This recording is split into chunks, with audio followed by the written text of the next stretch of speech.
340 దినములు 48 వారములు కాపాడి 49వ వారం 341వ దినం మధ్యాహ్నకాలం సజీవులుగా ఉంచారు. నీ ప్రేమ కొరకు నీకు వందనాలు.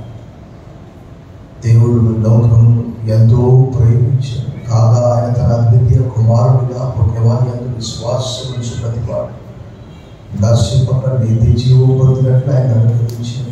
For God so loved the world that he gave his only begotten Son, whoever believes in him shall not perish but may have eternal life. మా కొరకు పరలోకాన్ని విడిచి భూలోకంలో మానవుడిగా శిశువుగా తగ్గించుకొని పశువుల తొట్టిలో పరుండ పెట్టబడిన మా గొప్ప రక్షణానికి పొందాలి. అయ్యో నేనెంత దౌర్భాగ్యుడను, ఇటు మరణంలో నా శరీరం నుండి నన్ను ఎవరు విడిపిస్తారని భక్తులు పౌరంటారు. ఒకవేళ నీవు ఈ లోకంలోకి రాకపోయి ఉంటే మా పరిస్థితి ఆధ్యాత్మికంగా చచ్చిపోయినటువంటి వారు. ఎఫెసీ పత్రికలో పౌలు తెలియజేస్తున్నది, మీ పాపముల చేత అపరాధముల చేత దోషముల చేత చచ్చిన వారై ఉండగా ఆయన మీరు క్రీస్తు కూడా బ్రతికించను. హల్లెలూయా. చీకట్లో నడుచున్నటువంటి జనులు గొప్ప వెలుగును చూచి మరణ ఛాయ గల దేశ నివాసుల మీద వెలుగు ప్రకాశించారు. యెషయా గ్రంథం 9వ అధ్యాయం 2వ వచనం. ఈ ఉదయకాలం మమ్మల్ని మరణం నుండి, చీకటి నుంచి, అసత్యంలో నుంచి బయటికి తీసుకొని వచ్చింది వదనాలు చెల్లిస్తుంది. సమస్త మహిమ ఘనత కీర్తిని ఆరోపిస్తుంది. ఈ స్తుతి ఆరాధన మా రక్షకుడు మా విమోచకుడు పరమనాథుడైన క్రీస్తు పరిశుద్ధ నామములో నేను సమర్పిస్తున్న మా ప్రియ పరలోకపు తండ్రి. ఆమేన్. దయచేసి please be seated. A warm welcome to this Lord's Day Telugu Baptist Church third service.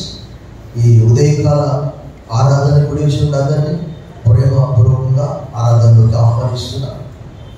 Greet you all in the name of our Lord and Savior Jesus Christ. ప్రభువును రక్షకుడైన యేసు క్రీస్తు వారి దివ్య శుభ శక్తి గల నామంలో మీ అందరికి శుభములు సమాధానం కలుగుగాక. ప్రభునందు ప్రియులారా, మీ అందరూ క్షేమం తలస్తున్నాం, ప్రార్థిస్తున్నాం. ఈ క్రిస్మస్ సందడిలో పడి వాక్యం మర్చిపోయారు. యేసు ప్రభు తల్లిదండ్రులు కదా ఏం చేశారు? యేసు ప్రభు పండుగను తీసుకొచ్చి మర్చిపోయి చాలా దూరం వెళ్ళిపోయారు. క్రిస్మస్ కార్యక్రమాల్లో పడి నాకు ఏమాత్రం సమయం ఉన్నా నేను బ్రేక్ తీసుకొని ఎన్ని పనులు ఉన్నప్పటికీ కూడా ఖచ్చితంగా ఎందుకు చెప్తున్నానంటే, ఒకప్పుడు యెషయా గ్రంథం చెప్పాలంటే శరీరంలో వణుకు వచ్చింది. ఎందుకంటే ఏం అర్థం కాదు సందర్భం. అది చెప్పాలంటే దాని బ్యాక్గ్రౌండ్ బాగా తెలుసుకొని ఉండాలి, లేకపోతే మనం ఇక్కడ నిలబడి మాట్లాడలేము. సో మీ అందరూ క్షేమాన్ని మీ కొరకు ప్రార్థిస్తున్నాము. మీకు ఏదైనా ప్రార్థన అవసరత ఉంటే మాకు తెలియజేయగలరు. చెప్పడం మర్చిపోయాను, గుండె సంబంధమైన వ్యాధితో బాధపడుతున్న వారు జాగ్రత్తగా ఉండండి. ఎందుకంటే ఈ చలికాలం అని నీళ్లు తక్కువగా తాగితే రక్తం చిక్కబడిపోయి గుండె ప్రమాదం పెరిగే అవకాశం ఉన్నది 20%. జాగ్రత్తగా ఉండండి. దేవుడు వారందరినీ 340 దినాలు కాపాడి 341వ దినము 48 వారాలు 11 మాసాలు కాపాడాడు. బిగ్గరగా చెప్పండి కొట్టి ప్రభు మహిమపరచు. బిగ్గరగా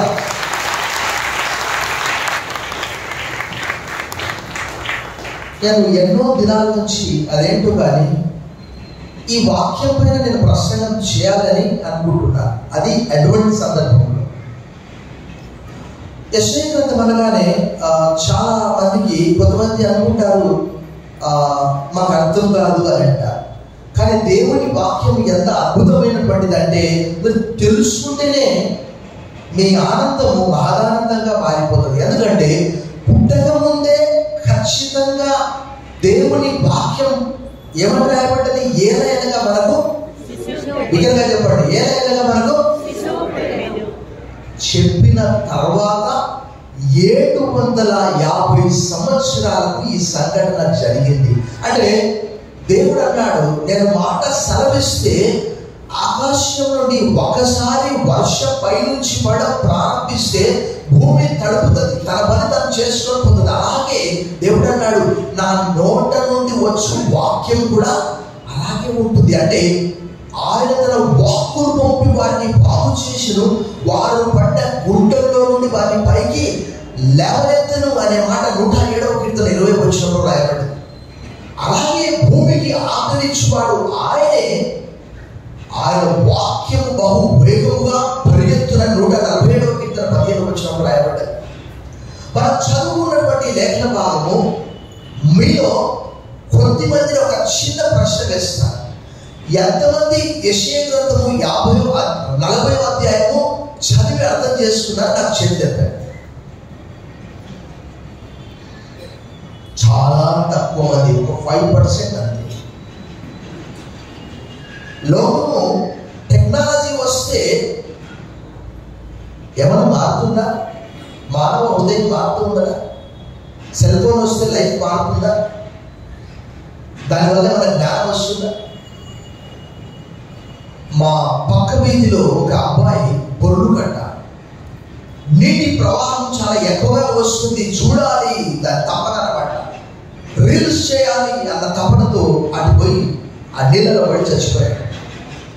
పోయి ఆ తూములో ఇరుక్కున్నాడట. ఎక్కడో పడి మనకు కూడా తెలియదు. మానవులు ఒక అడుగు ముందుకు 9 అడుగులు వెనక్కి వెళ్ళిపోతున్నారు. ఒకప్పుడు బైబిల్ లేనటువంటి వాళ్ళు దేవాలయంలో మాకు బైబిల్ కావాలని ప్రార్థించారు. కానీ ఈరోజు బైబిల్ మీ చేతిలో ఉంటే కూడా మీరు చదవట్లేదు. మీ డ్యూటీ 8 గంటలు కావచ్చు, మీ డ్యూటీ 10 గంటలు కావచ్చు, మీ డ్యూటీ 12 గంటలు కావచ్చు, కానీ చర్చల్లో ఉండి కూడా చదివేవారు లేరా? ఇంకా నేను ఏం సందేశం ఇవ్వాలి మీకు? 5% యెషయా గ్రంథం 40వ అధ్యాయం చదివిన వాళ్ళు ఉంటే 95% మందికి ఏమర్థం అవుతుంది చెప్పండి. మీరు క్రమంగా చదివితే నేను చెప్పే లేఖన భాగం అర్థమవుతుంది. సరే, అయినా పర్వాలేదు, సమయం ఉంది కాబట్టి తప్పకుండా కొంత సమయం నేను తీసుకొని చెప్తాను. కానీ వాక్యం మాత్రం మీరు చదవడం మర్చిపోదు. ఈ వాక్య భాగానికి మనం ఒక టైటిల్ పెట్టుకోవచ్చు. యెషయా గ్రంథం 40వ అధ్యాయానికి ఏమని పెట్టుకోవచ్చు అంటే కంఫర్ట్ ఇన్ వెయిటింగ్ అని పెట్టుకోవచ్చు. అనగా వారు ఎదురు చూసే సమయంలో దేవుని యొక్క ఆదరణ అని మనం పెట్టుకోవచ్చు ఈ టైటిల్. ఎందుకంటే ఈ వాక్య భాగం అంతా అలా ఉంది. దాంట్లో భాగంగా గాడ్ గివ్స్ కంఫర్ట్. మొట్టమొదటి భాగం 1-2 వచనాల్లో దేవుడు వారికి ఆదరణ ఇస్తున్నాడు. రెండో భాగంలో చూస్తే 3, 4, 5లో చూస్తే గాడ్ ప్రిపేర్స్ ద వే. దేవుడు మార్గమును సరళం చేస్తూ ఉన్నాడు. మూడో భాగం చూస్తే human strength waits, God's word endures forever అని చెప్పుకోవచ్చు. అనగా మానవులు అందరూ కూడా, రాజులు, రాజ్యాలు అన్ని పోతాయి, గడ్డి ఎండిపోవును, పువ్వు వాడిపోవును, మన దేవుని వాక్యము నిత్యము. బిగ్గరగా చప్పట్లు కొట్టి ప్రభువును భయపరచండి. 4వ భాగం చూస్తే మానవ శక్తి తగ్గిపోతుంది, దేవుని శక్తి, దేవుని వాక్యం ఎల్లప్పుడూ అని 3వ చెప్పారు. 4వ చూస్తే దేవుడు శక్తితో వస్తున్నాడు మరియు ప్రేమతో వస్తూ ఉన్నాడు. God comes with power and tenderness. ఆ వాక్య భాగం ఎక్కడంటే 9-11 వరకు, 6-8 నేను చెప్పినటువంటి 3వ భాగం. మొట్టమొదటి భాగం చూస్తే మీరందరూ కూడా బైబిల్ చూడాల్సిన అవసరం లేదు, నేను చెప్పే మాటలు వింటే చాలు. నేను చెప్పాను దేవుని వాక్యం యొక్క ప్రాముఖ్యత. అరచి అరచి గొంతు పొందుతుంది, కానీ మీరు ఏంటంటే చీమ కుట్టినట్టు కూడా ఉండదు. చీమ కుడితే అలా కూడా ఉండదు. ఎందుకంటే అలా ఉన్నారు మీ పరిస్థితి. ఎలుకతోలు తెచ్చి ఏడాది ఉతికినా నలుపే కానీ తెల్లగా ఎక్కడైతుంది? అలా ఉన్నారు మీరు. యెషయా గ్రంథం చదివితే ఇందాక మనం చెప్పుకున్నాము 9:6, పుట్టక ముందే పుట్టినట్టు దైవ వాక్యము. A son is born, a child is given. శిశువు పుట్టెను, కుమారుడు మనకు అనుగ్రహింపబడెను. అనగా పుట్టక ముందే పుట్టిన ఖచ్చితత్వంతో దేవుని వాక్యము రాయబడ్డది. అలాగే ఈ యెషయా గ్రంథం 40వ అధ్యాయము జాగ్రత్తగా పరిశీలిస్తే వాస్తవంగా ఎవరికి అర్థం కాదు. వాళ్ళు చెరకు వెళ్ళలేదు. యెషయా గ్రంథంలో యెషయా ప్రవక్త నేను ఎలా మొత్తుకుంటున్నానో అలా నెత్తి నోరు మొత్తుకొని చెప్పాడు. అయ్యా నా మాట వినండి, అయ్యా నా మాట వినండి అంటే ఆయన మాట పట్టించుకోలేదు. కానీ ఇర్మియా కాలంలో ఇర్మియా గ్రంథంలో వారు చెరలోనికి వెళ్ళారు 75 సంవత్సరాలు. ఆ విషయం కూడా ఇక్కడే నిలబడి చాలా సందర్భాల్లో నేను చెప్పాను. 70 సంవత్సరాల చెర గురించి దేవుడు 25వ అధ్యాయంలో ప్రవచించాడు. లబో దిబో అని బతుకున్నా మీ మనసు మాత్రం మారదు. మీరు ఎంత బిజీగా ఉన్నా దైవవాక్యం చదవాలి. ఇక్కడ జాగ్రత్త గమనిస్తే వారు చెరకు పోకముందే, శిక్ష అనుభవించక ముందే అనుభవించినట్లు పాస్టెన్స్ లో రాయబడి ఉన్నది. ఎందుకంటే యెషయా గ్రంథంలో వారు వెళ్ళలేదు, చెరకు జరిగిపోయినట్లే రాయబడి ఉన్నది. అందుకే ఈ పుస్తకం యొక్క ప్రత్యేకత ఏంటి అంటే ద బుక్ ఆఫ్ ఇమ్మాన్యుయల్ అని కూడా కొంత భాగానికి మనం చెప్పుకోవచ్చు. 2వ అధ్యాయం నుంచి దాదాపుగా 9వ అధ్యాయం వరకు చాలా సందర్భం నేను చెప్పాను. చెప్పండి, నేను చెప్పినట్లు ఇమ్మాన్యుయల్ పుస్తకం అని చెప్పండి, బిగ్గరగా చెప్పండి. ఇమ్మాన్యుయల్ అంటే అర్థం ఏంటి? భాషాంతరం ఉన్న దేవుడు మనకు. ద బుక్ ఆఫ్ ఇమ్మాన్యుయల్ అని కూడా దానికి ఒక భాగం మనం పేరు పెట్టుకోవచ్చు. ఎందుకంటే చాలా సందర్భాల్లో అక్కడ రాయబడి ఉన్నది. 7:14 ఉన్నది, 8:8 ఉన్నది, 9:6 ఉన్నది. తర్వాత మీరు చదువుకోండి. మొట్టమొదటి భాగంలో చూస్తే వాస్తవంగా వారు చెరకు వెళ్ళలేదు, కానీ వెళ్ళినట్లు రాయబడి ఉన్నది. 70 సంవత్సరాల చెర తర్వాత వచ్చినట్లు కూడా రాయబడి ఉన్నది. తిరిగి వారు వస్తూ ఉన్నప్పుడు సువార్త ప్రకటించు వారి పాదములు ఎంతో సుందరము అనే మాట యేసు వార్త బబులోను చెరలో నుంచి బయటికి వచ్చినటువంటి వార్త. ఇక్కడ కూడా the everlasting Joy shall be upon there heads. వారి తలల మీద ఏమున్నదట? బిగ్గరగా చెప్పండి, నిత్యానందం ఉన్నదట. దేవుడు 70 సంవత్సరాలు వారు చెరలో ఉన్నారు. వారు అనుభవించవలసినటువంటి శిక్షను అనుభవించారు. దేవుడు వారికి ఆదరణ, ఓదార్పు ఇస్తూ ఉన్నాడు. అలా వారిని వదిలిపెట్టలేదు. ఒకప్పుడు బాగా రెఫరెన్స్ చూపించేది. ఎందుకంటే నీకు ఎన్ని చూపించినా ఏం లాభం లేదు. ఎనకతోని తెచ్చి ఏడాది ఎదిగిన నలుపే కానీ తెలుగు. వారు అనుకున్నారు దేవుడు మమ్మల్ని మర్చిపోయాడు, మా కష్టంలో లేడు. వారిని చెరకు పంపించిన తర్వాత దేవుడు వారితో అన్నాడు, వారి యావత్ బాధలో ఆయన బాధనంతేను తన సన్నిధి దూత చేత వారిని రక్షించేమని 63వ అధ్యాయం 9వ వచనంలో రాయబడింది. ఇంకా మనం అక్కడ 49వ అధ్యాయం 14-15 వచనాల్లో చూస్తే అక్కడ ఏమని రాయబడిందంటే, స్త్రీ తన గర్భంలో పుట్టిన చంటి బిడ్డను కనిపింపకుండా మనుషుల తానైనా మనుషులే నేను చూడుము, నిన్ను నా అరచేతుల మీద. Can a woman forget her nursing child? She may, but I will not forget. So ఆ సమయంలో ఆ ప్రజలతో కూడా దేవుడు వారిని ఆదరిస్తూ ఎలా మాట్లాడాలట? ప్రేమగా. చూడండి అక్కడ 40వ అధ్యాయం, మీ దేవుడు సెలవిచ్చిన మాట ఏదనగా, నా జనులను ఓదార్చుడి యెరూషలేముతో ఎలా మాట్లాడాలట? చిన్న పిల్లని కొట్టి అయ్యో దెబ్బ తగిలిందా, కొట్టేదే వాళ్ళ దగ్గర తీసుకొని ప్రేమించేది. ఆ దేవుడు ఆ ప్రజల్ని ఆదరిస్తూ ఉన్నాడు. అలాగే ఇక్కడ ఇందాకనే చెప్పాను, ఇమ్మానుయేలు దేవుడు, the book of Emmanuel. God is the God of comfort. God is ultimate comfort. Jesus is ultimate comfort.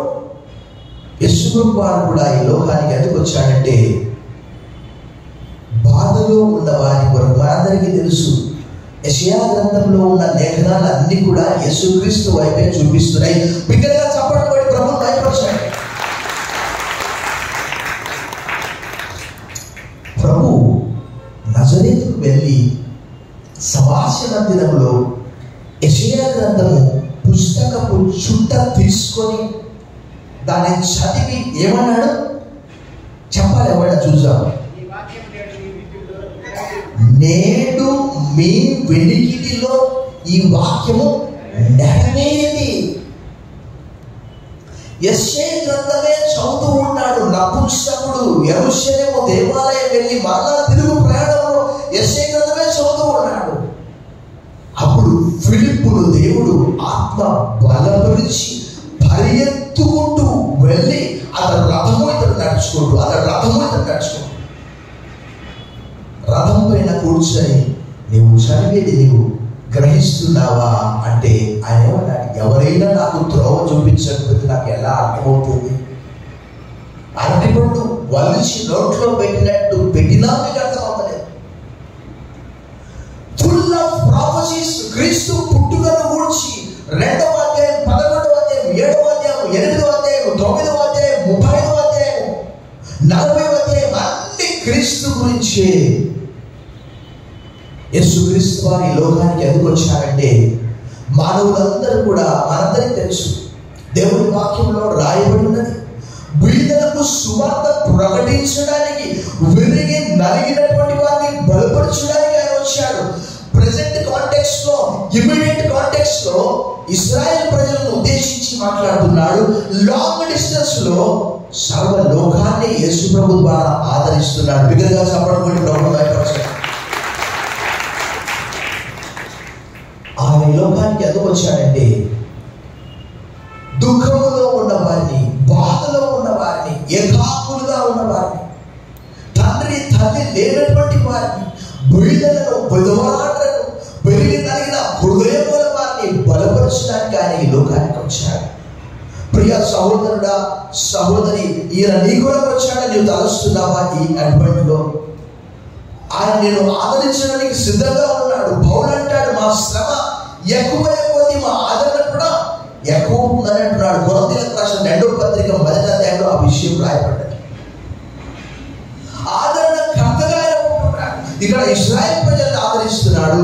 ఇప్పుడు యేసుక్రీస్తు ద్వారా ప్రపంచమంతటినీ కూడా దుఃఖంలో ఉన్నవారిని, ఒంటరిగా ఉన్నవారిని ఆయన ఆదరించడానికి సిద్ధంగా ఉన్నాడు.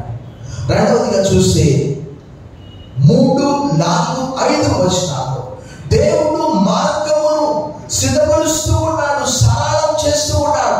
God prepares the way.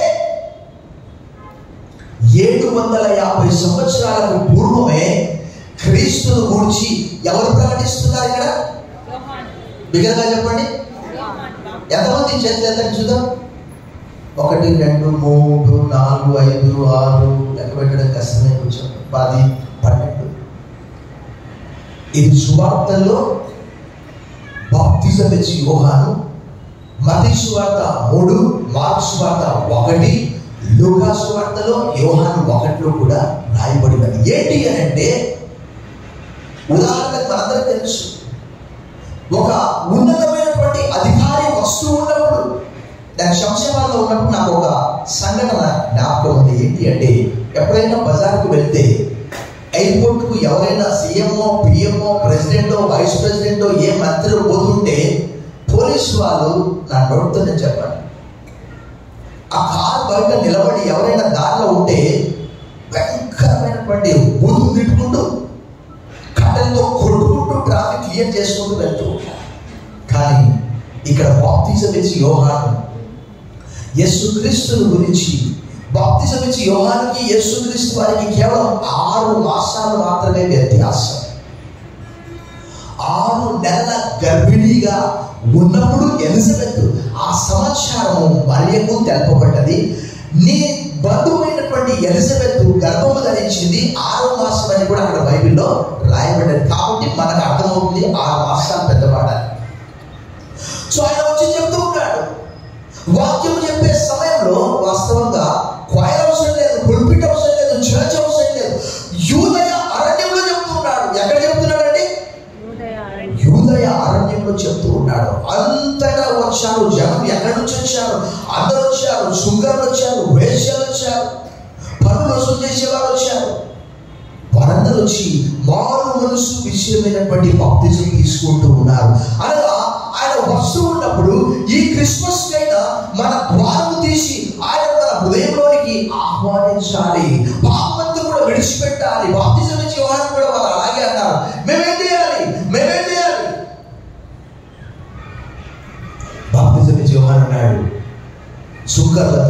మీరు వసూలు చేసేదానికంటే ఎక్కువగా వసూలు చేయవద్దు. సైనికులు అన్నారు, మేమే చేయాలి. అయ్యా, మీకు కలిగిన వాటితో మీరు తృప్తి పొంది ఉండండి, ఎవరిని పీడించవద్దు అని అన్నాడు. లూకా సువార్త 3వ అధ్యాయంలో పోలీసు వాళ్ళ చేతిలో పడితే పిండేస్తారు మొత్తం. అంతే, ఇక బట్టలు పెడతాం కదా మనము, అంతే, ఇక అన్నీ అమ్ముకోవాలి. అంతే, కోర్టు దగ్గరికి వెళ్తే, లాయర్ దగ్గరికి వెళ్తే లాయర్కి ఇచ్చిన పైసలు గోడకి వేసిన సున్నం తిరిగి రావట సార్. అలా పాపము చేసే వారిని ఉద్దేశించి బాప్తిసం ఇచ్చి యోహాను అన్నాడు, అయ్యా మేమేం చేయాలి? మీ దగ్గర ఎవరి దగ్గర 2 అంగీలు ఉంటే ఒక అంగీ ఇవ్వండి అని అన్నాడు. పాపమును విడిచిపెడితే ఆయన మన దగ్గరికి వస్తాడు. పాపం పూర్తిగా పాపం తొలగించడానికి మనందరికీ తెలుసు. కన్యక గర్భవతి అయి కుమారుని కానీ అతనికి ఇమ్మానుయేల్ అని పేరు పెడుతుంది. ఇమ్మానుయేల్ అంటే భాషాంతరం దేవుడు మనకు తోడని అర్థం. తన ప్రజలను వారి పాపముల నుండి ఆయనే రక్షించిన కనుక ఆయనకు యేసు అనే పేరు పెట్టేదము. యేసు అనగా రక్షకుడు, క్రీస్తు అనగా అభిషిక్తుడు. అభిషిక్తుడైన రక్షకుడు. లేఖనాలన్నీ ఆయన గురించే. బయటికి తీసుకొని వెళ్ళటమా? ప్రభుత్వం మీకు ప్రియులారా, మొట్టమొదటిగా గాడ్ గివ్స్ కంఫర్ట్. దేవుడు ఆదరణ ఇస్తున్నాడు. ఆ రోజు ఇశ్రాయేల్ ప్రజలు కావచ్చు, ఈరోజు మనం కావచ్చు. మన దుఃఖపడు వారు ధనులు వారు ఓదార్చబడదు అనే మాట రాయబడి. రెండవదిగా చూస్తే దేవుడు మార్గం సిద్ధపరుస్తున్నాడు. ఆ మార్గం ఏంటంటే యేసు ప్రభు వారి మార్గమే అని మనం చెప్పుకోవచ్చు. ఆయన అన్నాడు, నేనే మార్గము, నేనే సత్యము, నేనే జీవం అని చెప్పాడు. యోహాను సువార్త 14:6. I am the way, I am the truth, I am the life. Nobody can come to the Father except through me అన్నాడు యేసు ప్రభువు. మూడవదిగా చూస్తే మానవుల బలము తాత్కాలికము. నేను ఎప్పుడు కూడా వృద్ధుల దగ్గరికి వెళ్ళినప్పుడు ఒక మాట జ్ఞాపకం చేస్తాను. ఏంటి అంటే ప్రసంగి గ్రంథంలో రాయబడ్డది, బలిష్ఠులు వంగుదురు. ఒకప్పుడు కాలం ఎగరేసినటువంటి వారు, రోమన్ కట్ట పెట్టుకున్నటువంటి వాళ్ళు, తర్వాత కట్టె పట్టుకొని నడుము ఏమంటారు దాన్ని, నడుమంతా వంగిపోయి ఆ స్పైనల్ కార్డ్ బెండ్ అయిపోయి మగమంతా అందమంతా చెదిరిపోయి, దేవుని వాక్యంలో రాయబడింది, గడ్డి ఎండిపోవును, పువ్వు వాడిపోవును, మన దేవుని వాక్యము నిత్యము నిలుచును. Grass withers and the flower fades, but the word of our God stands forever. బిగ్గరగా చప్పట్లు కొట్టి ప్రభువును భయపరచండి. అంటే వాక్యం అంటే ఏంటి? దేవుడే కదా. దేవుని వాక్యంలో 119వ కీర్తన 89 వచనాలు అక్కడ స్పష్టంగా రాయబడ్డది, ఆకాశమందు నీ వాక్యము నిత్యము నిలకడగా ఉన్నది, నీ విశ్వాస్యత తరతరములును. 2 కాపీలు బైబిల్ ఉన్నాయి. ఒకటి ఒరిజినల్ బైబిల్ పరలోకంలో ఉన్నది, ఒకటి నీ చేతిలో ఉంచాడు. యేసు ప్రభువు అన్నారు, heaven and earth May pass away but my words will never pass అవే. మత్తయి సువార్త 8:35. ఆకాశం భూమి గతించినబడిన మాటలు ఎన్నటికీ రాజులు రాజ్యాలు, Kings and kingdoms May perish. దేవుని వాక్యంలో రాయబడ్డ రాజులు రాజ్యాలు. ఒక్క మాట మిమ్మల్ని అడుగుతాను, ఐగుప్తు రాజ్యం ఎక్కడున్నది ఇప్పుడు? అష్షూర్ ఎక్కడున్నది ఇప్పుడు? బబులోన్ ఎక్కడున్నది? I will ask you a question. ఈరోజు బబులోన్ అంతా కూడా ఏమైపోయింది? ఎప్పుడు నేను చెప్తుంటాను, ఏం చెప్తాను? పెంట కుప్ప. చెప్పండి బిగ్గరగా. రాజులు రాజ్యాలు అన్ని కూడా పోయేవి. భక్తుడు అంటున్నాడు, దేవుని వాక్యము అనగా దేవుడే అని అర్థం. ఆకాశమందుని వాక్యం నిత్యము నిలకడగా ఉన్నది. ఆ వాక్యము శరీరధారి అయి కృపా సత్య సంపూర్ణుడుగా మన మధ్య నివసించను. The word became flesh and dwelt among us అనే మాట యోహాను సువార్త 1:14 రాయబడ్డది. ప్రకటన 21:3 రాయబడ్డది. The tabernacle of the God is with the human beings అనే మాట రాయబడ్డది. ప్రభునందు మిక్కిలి ప్రియులారా, రాజులు రాజ్యాలన్నీ కూడా మారిపోతాయి, ప్రభుత్వాలు మారిపోతాయి. రాత్రికి రాత్రే బెల్షస్సరు రాత్రికి రాత్రి చనిపోయాడు. దర్యావేషు వచ్చాడు. దానియేలు గ్రంథం 6వ అధ్యాయం 1వ వచనంలో బెల్షస్సరు రాత్రికే చనిపోయాడు. ప్రభుత్వాలను మార్చే శక్తి అనుకుంటున్నది, రాజులు రాజ్యాలను మార్చే శక్తి ఉన్నది. ఒక లేఖన భాగం చూడండి, దానియేలు గ్రంథం 2వ అధ్యాయం 20వ వచనం చూడండి ఒకసారి. The book of Daniel chapter 2 verse 20.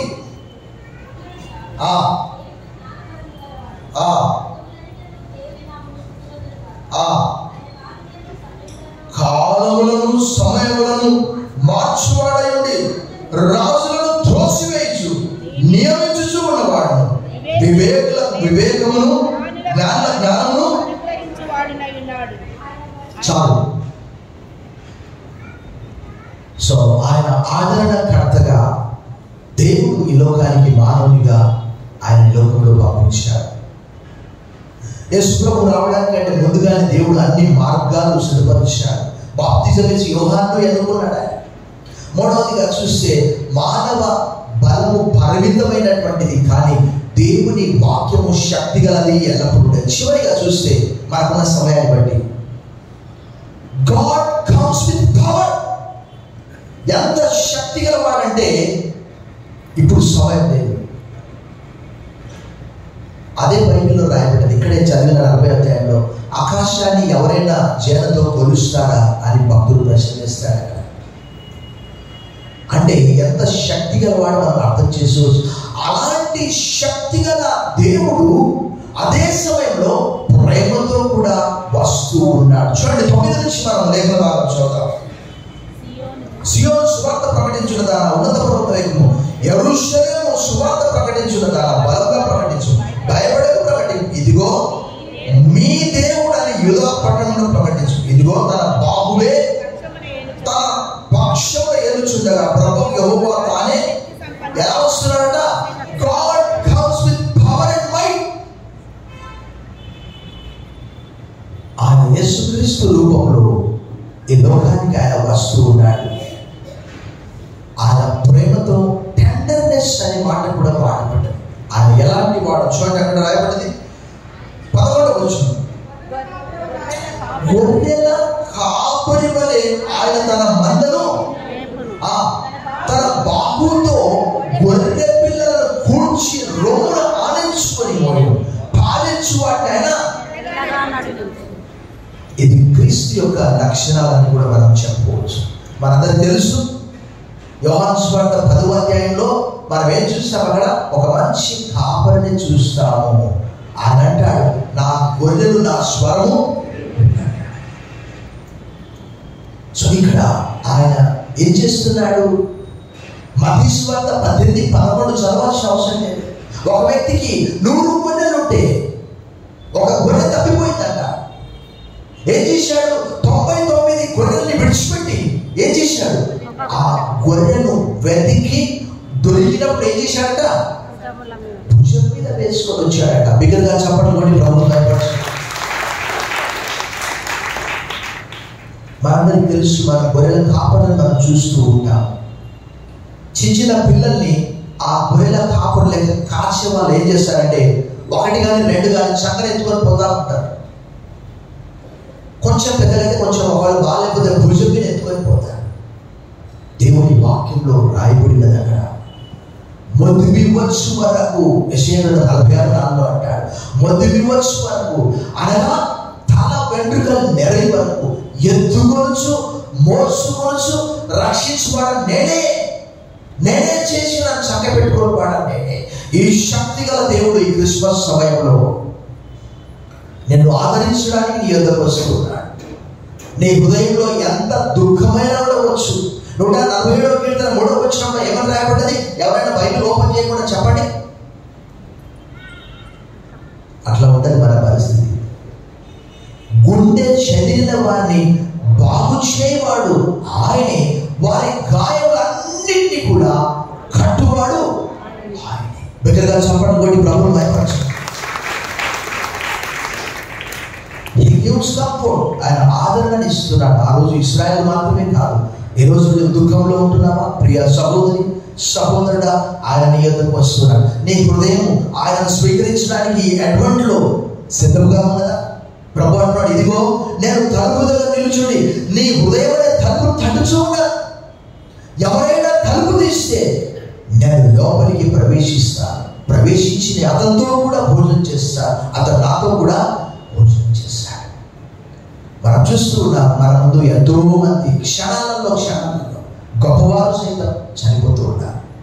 దేవుడి వాక్యంలో రాయబడి గడ్డి ఎండిపోవు. ఎందుకంటే దేవుడి వాక్యంలో పేతురు ఏమంటాడు చూడండి, సర్వ శరీరులు గడ్డిని పోలి ఉన్నారు. పేతురు రాసిన మొదటి పత్రిక 1వ అధ్యాయం మనం చూసాం. అక్కడ పేతురు రాసిన మొదటి పత్రిక 1వ అధ్యాయం 24వ వచనం, సర్వ శరీరులు ఎలా ఉన్నారట?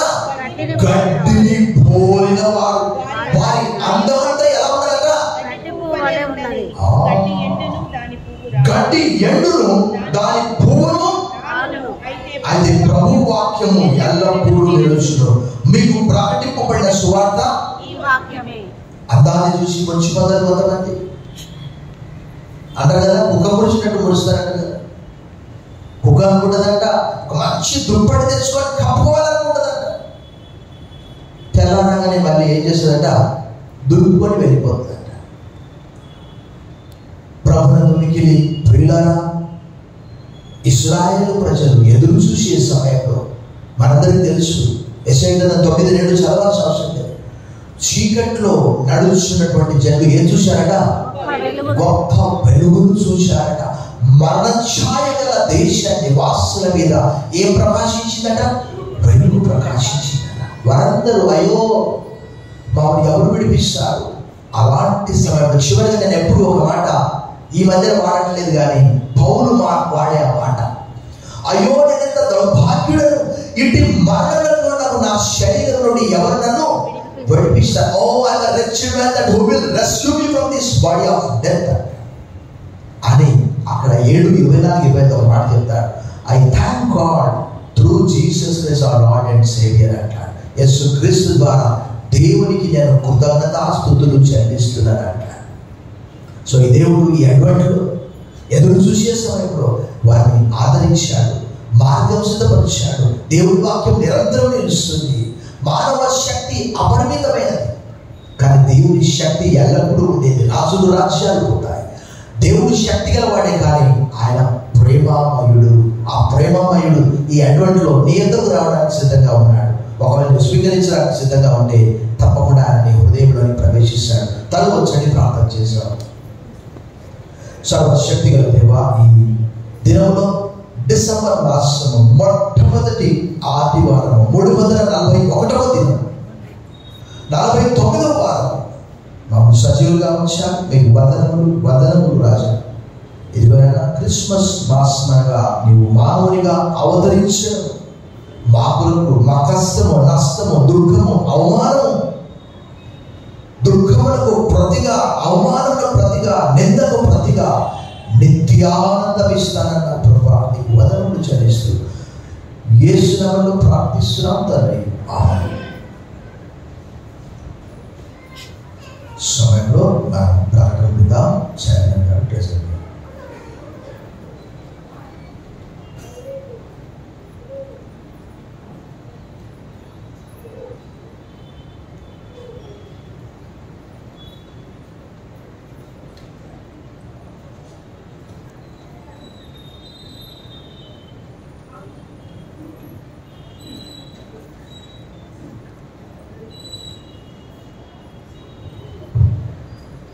మార్నింగ్ అలాగే క్రీస్తునందు ప్రియమైన సంఘ సభ్యులకు, ఆరాధనలో పాల్గొన్న ప్రతి ఒక్కరికి కూడా శుభాకాంక్షలు తెలియజేస్తాను.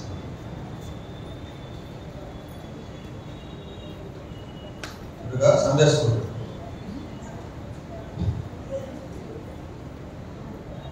ఈ దినం హాజరైనటువంటి విద్యార్థుల సంఖ్య 65. ఇచ్చిన కానుకలు 1,528 రూపాయలు.